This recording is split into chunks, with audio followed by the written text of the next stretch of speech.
Let's take you back to a time when you were young, free and unintentionally fit. Yes, who knew that jumping up and down on a trampoline could keep you in shape and healthy? I'm joined by Lisa Raleigh, a fitness and wellness expert, to share with us some ways to keep fit on the trampoline. Very good morning to you, Lisa. I had one of your classes and I promise I am coming back. I was absolutely exhausted afterwards, but it was great fun. Tell us why trampoline is such an important addition now to our fitness regime. So rebounding has actually been around for many, many years, but it's become super trendy to do over the last couple of years, especially over the last year with lockdown. People were looking for a modality of exercise that was all-encompassing. So it challenged the cardiovascular system. It helped with building lean muscle mass because bouncing on a rebounder, that acceleration and deceleration of the body actually really taxes the muscles. So it's really good for building up lean muscle mass and bone density, which is obviously, we all know, really important. It's also fantastic for boosting one's immunity because it's really good at stimulating the lymphatic system, which is incredible. So it's like really ticks all the boxes and it's all inclusive.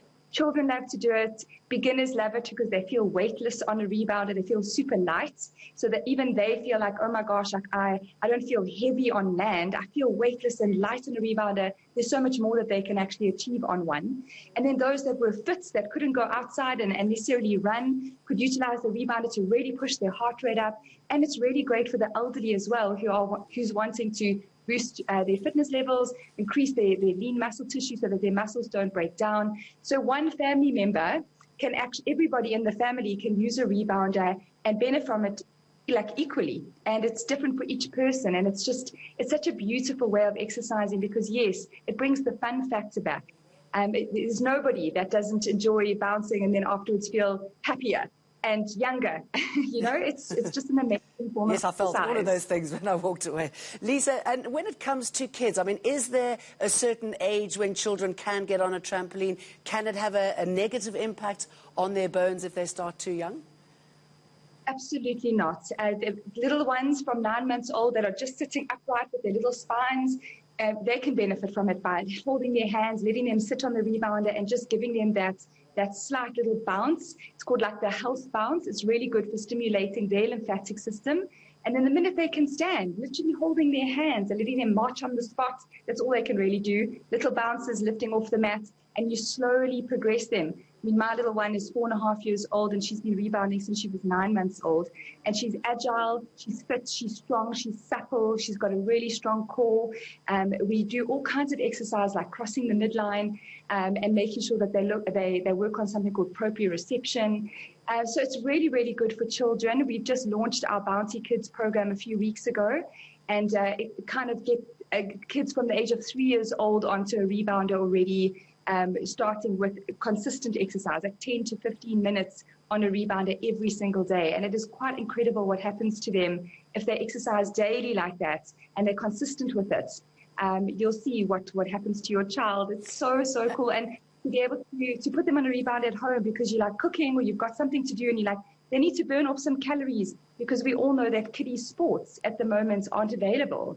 You know, extramurals are not open. So how do you get that extra energy out of your child? It's like, it's the answer. You can pop that in the back of the car and go away on a family holiday. When I first met you, you were telling me that you were a gymnast and a runner, but basically now most of the exercise you do is trampolining. How important is it, though, to get a variety of exercises and also the balance of exercise and food? How do you weigh that up? Okay, so, I mean, yes, I did used to run a lot. I did find that my body was super swollen, though, after running too much because running is very high impact. Rebounding absorbs 70% of the body's weight, 70%. Wow. So it's a lot more supportive and less jarring on the joints. It's more forgiving. So as you get older, you've got to worry about things like this, ligaments, joints, like am I overdoing it, injuries, and just reducing your risk of landing up with soft tissue damage, which is something that I used to suffer from a lot when I ran too much and I did explosive weight training, all that sort of high-intensity interval training. I no longer get injured. And a lot of my clients that were ex-runners or big gym enthusiasts or triathletes or whatever now can enjoy rebounding without the jarring effect of working out on land. So that's why I moved to rebounding, and I've just never looked back since. But going back to your second question about getting the balance right, absolutely. I mean, we all know that abs are made in the kitchen and that you can't outrun the fork. Okay, you can't. So you have to find that balance between like a really dense, nutrient-dense food, more plant-based eating, reducing, too much saturated fats, sort of animal fats, and making sure that we reduce our processed carbohydrates and focusing more on sort of your whole grain carbohydrates. It is really, really important also to make sure that you've got the energy to work out hard, that you're replenishing all your glycogen storage after a workout. The nutrition side of things is like a whole nother conversation, because it is quite it's also quite trendy at the moment, this whole intermittent fasting and banting and paleo, and there's so many different ways of eating. And I advocate more of a plant-based, balanced way of eating, something that's really sustainable, that's scientifically proven, that has decades and decades of trial and error and not and science behind it, and not really anything that's too trendy. It's something Lisa, we're that going to have to leave it there. Good to talk to you, and hopefully I'll see you on the trampoline very soon. Thank you.